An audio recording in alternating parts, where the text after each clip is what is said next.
Hello everyone, narito na naman tayo. Welcome back po sa aking channel. At nandito mga ingredients sa aking pinakita sa inyo. Then, eto, panoorin nyo na lang habang inihahanda ko. Nakita nyo naman kung gaano kabilis ang makina na gamit ko, diba? So, yan lang, aking bare hands gamit para maihanda ko lahat ng mga ingredients. Sa dami ng ingredients, it will take a lot of time just doing it, preparing all these things. Kaya yan, marami dyan talagang naka-fast forward na sila kasi hindi nyo nung panunuorin yan lahat kung tutuusin. Pero pinakita ko lang dyan para siyempre tagal na rin naman ako hindi nag-video, so isinama ko na yan pati yung pag-chop ko ng mga carrots. Pero i-grind ko pa yan, meron akong grinder dyan.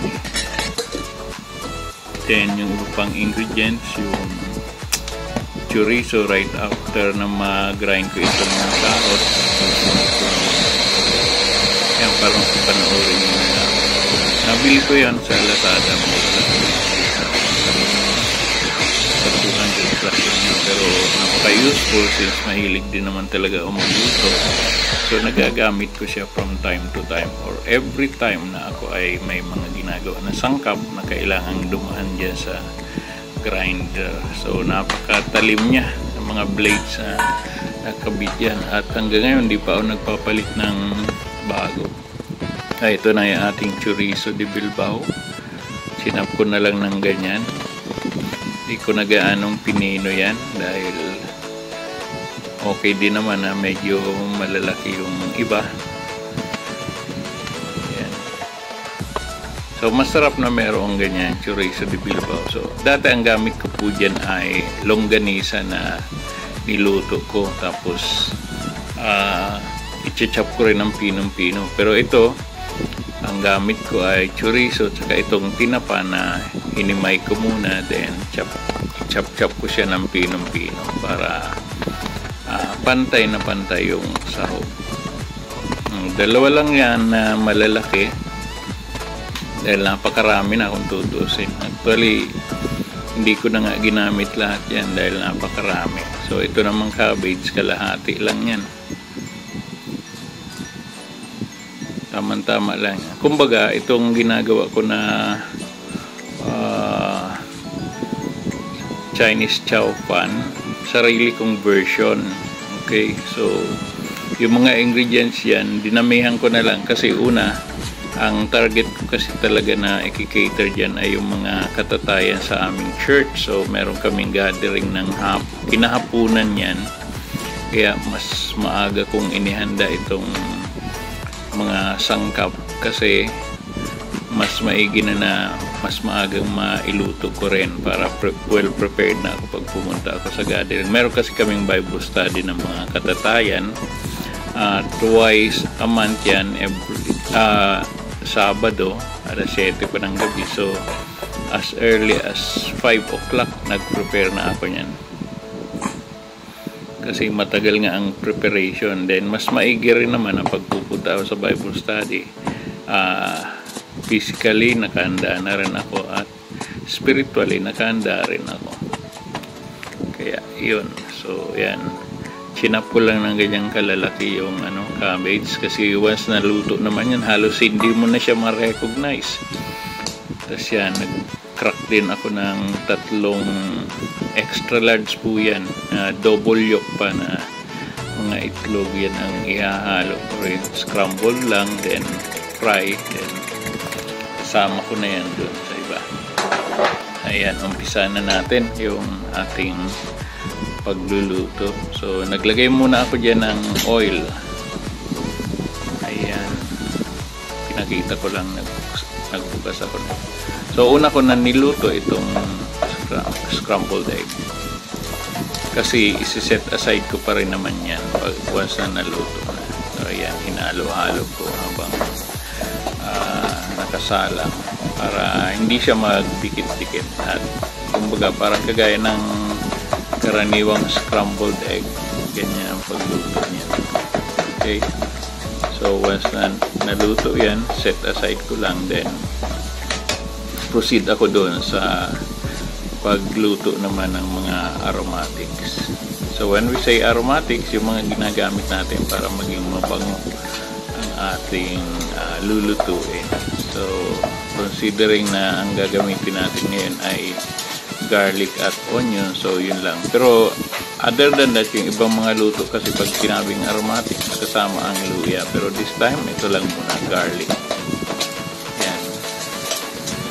Mamaya ko pa yan lalagyan ng butter para hindi masunog yung butter.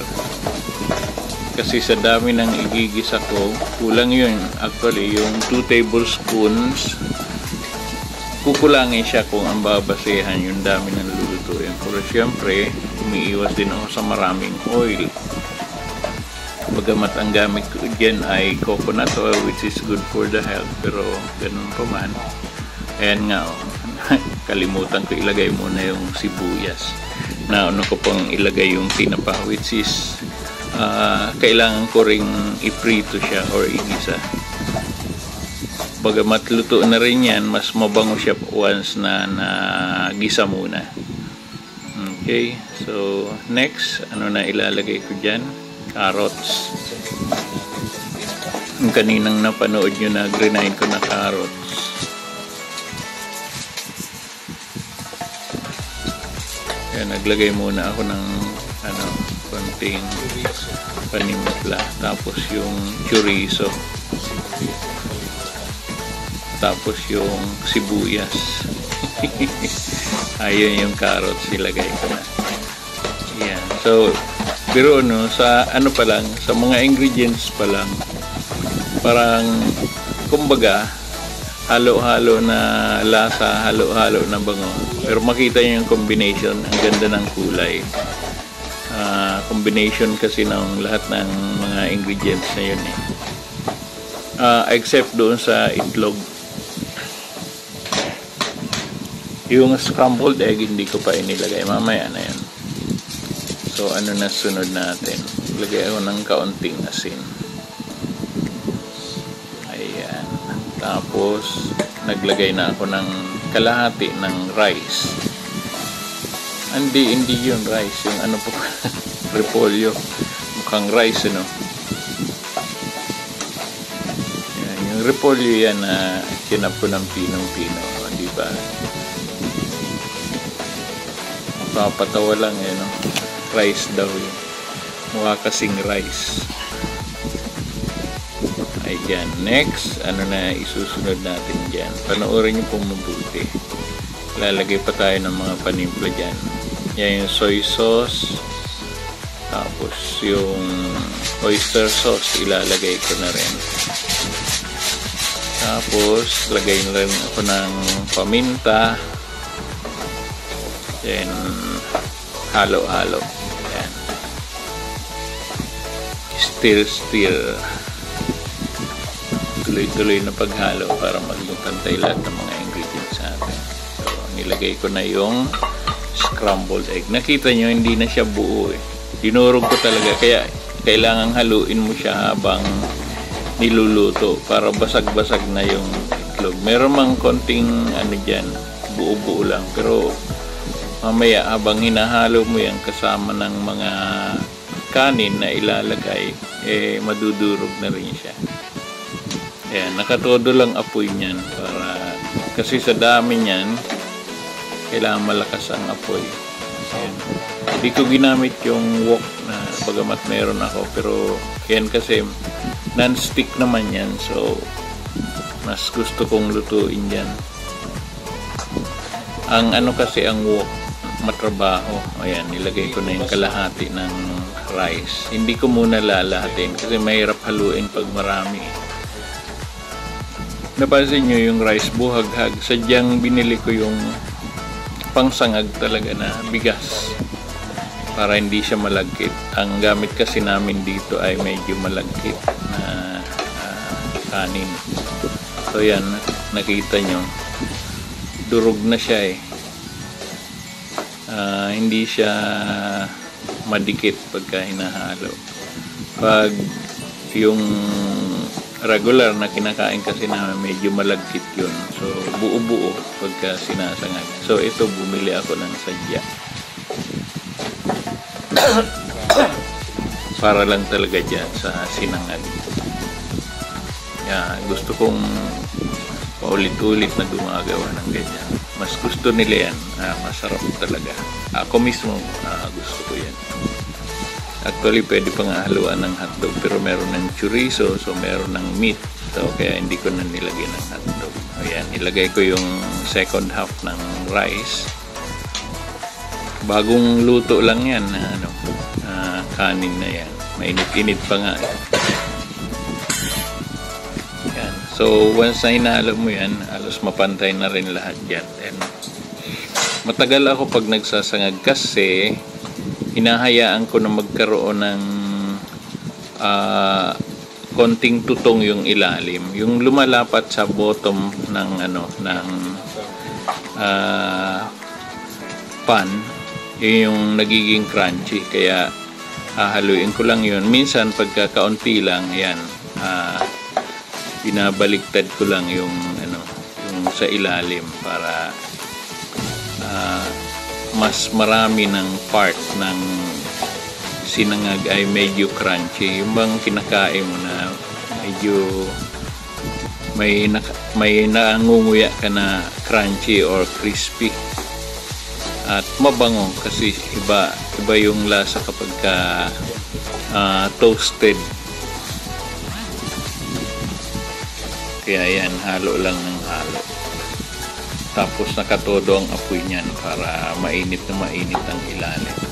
At maririnig nyo yung sound yan kapag mamaya mapapakinggan nyo yung tunog ng sa Bicol, nagguguti. Ibig sabihin yung pumuputok-putok sa ilalim. Yan. So halos pantay na, no? Makikita mo dyan na maganda yung pagkakahalo na.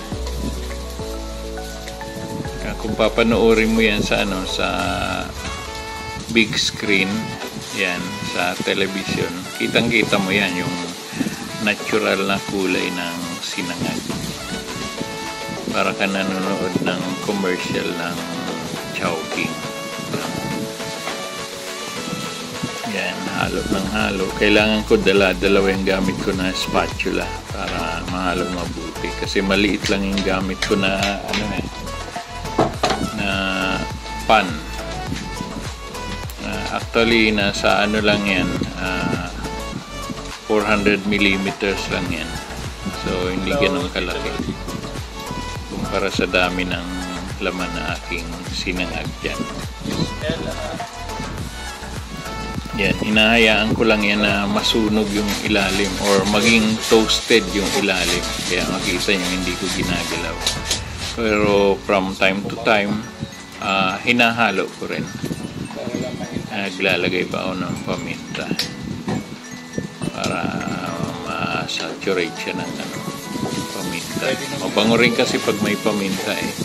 Pwede namang hindi. Actually, kung tutuusin, kung isang simpleng sinangag lang ang niluluto ko, kumbaga bawang, sibuyas, asin, tapos yun na, wala na. Yun yung pinakasimple na sinangag na minsan siniserve sa ibang mga kainan, sa mga karinderiya or kahit sa restaurant. Makikita mo yung napakasimpleng sinangag na walang sahog. Ano lang yun, it's either garlic lang or merong onion tapos salt. Yun na yun, sinangag na ang tawag nila doon. Sinangag naman talaga yun. Wala naman makapag-argue doon. Kaya lang minsan tayo, lalo tayo mga Pinoy, mabisyo tayo eh. Gusto pa natin kung ano-ano pa yung timpla. So ito, pag tinignan nyo, grabe 16 na ingredients ang nakalagay dyan. Hindi ko na nga nilagyan ng ng garnishing, yung green onions na tinadtad ng pino. So yan, ang bango na yan habang hinahalo ko. Iba, napakasarap. Kumbaga, yung amoy pa lang niya talagang masatisfy ka na. Kaya karamihan sa mga nagluluto, hindi mo mapakain agad-agad eh. Pero ako kasi once na nagluluto ako, gusto ko right after na hanguin, kakainin. Masarap kasi kainin habang mainit pa eh. Mas na-enjoy ko yun, yung mainit na mainit, bagong hango. Kahit ano pang pagkain, mas gusto ko yun, mainit na mainit. Parang mga Japanese din. Mga Japanese, grabe. Bagong hango na noodles, talaga kung makahigop eh. Ang ingay pa. Kasamay hangin talaga pagka humigop. So ayan, malapit na yan maluto. Konting tiis na lang. Tsagain nyo na lang manood, no? Makita nyo, grabe. Ako talaga, gustong gusto ko rin yan. Hindi lang ako pwede kumain ng marami yan. So konti lang, 1/4 cup pa rin ang kain ko kahit na masarap. Iwas-iwas sa maraming carb intake. Nakadiet ako at matagal na, almost a year na kino-consider ko ang diet para hindi naman lumaki ng gusto ang aking tiyan. So ngayon flat na rin talaga ang aking tiyan dahil kakaunti lang ang kain ko. So ayan, naglagay na ako ng sweet corn, yung canned na kernel ng mais, tapos yung gisantes. 2 lata yan na maliit, wala kasi available na malaki. Dapat ganun din karami sa dami ng mais.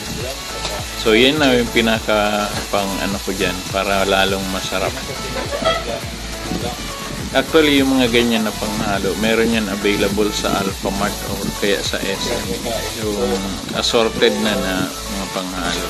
Yung may green onion, may mais, at kung ano-ano pa. Ayan. So, ang sarap niyan kasi may mangunguya ka dyan na mais na manamis-namis. Yung sweet corn nga. Tapos merong green peas. Nako talaga namang sobrang sarap. Kaka-enjoy. So, kung gusto nyo gayahin yan, makikita nyo naman doon sa bungad ng video sa pinakaumpisa. Nilagay ko na lahat ng ingredients. So, wala pong inhibition yan. So, kumbaga, nakalantad lahat. Hindi ako nagtatago ng sekreto pagdating sa pagluluto. Kasi, gusto ko na marami pa ang matuto. Lalo, masarap naman yung mga niluluto ko. At talagang legit po yan. Kahit pa nga kung titingnan mo yung ibang mga videos ko dyan with regards to my homemade recipes, makikita mo mga legit lahat yun. Pati yung pang negosyo ko na mga timpla, andun po lahat, walang nakakubli dun. Kaya pwede nyong gayahin yan. At hindi ko kailangang lagyan ng mga copyright pa yan para lang hindi kopyahin. Mas gusto ko nga, mas marami ang matuto eh. Total, yung talento na yan, bigay lang din sa akin ng Panginoon yan. Hindi naman sarili ko yan. Mahilig lang ang magluto, so nakaka-discover ako ng iba't ibang timpla base sa aking taste buds na binigay sa akin. Hindi naman kasi pare-pareho eh. Ma-flex ko lang, no? Kapag kayong kumakain kami sa labas, pag uwi ko, dala-dala ko na yung timpla kasi na-ilista ko na base doon sa taste buds ko eh. Madali naman gayahin yun kapag meron ka talagang gift na bigay sa'yo. So anyway, galing naman yun sa Diyos, hindi akin yun. So, pero natutuwa lang ako na nagagawa ko yun. So siguro ganun yata lahat ng mga mahilig magluto or may gift sa pagluluto. Madali niyang malaman kung ano mga ingredients na nakakapa ng dila eh. Gaya ng sauce ng siopaw. Kinapa ko lang din yun ng dila.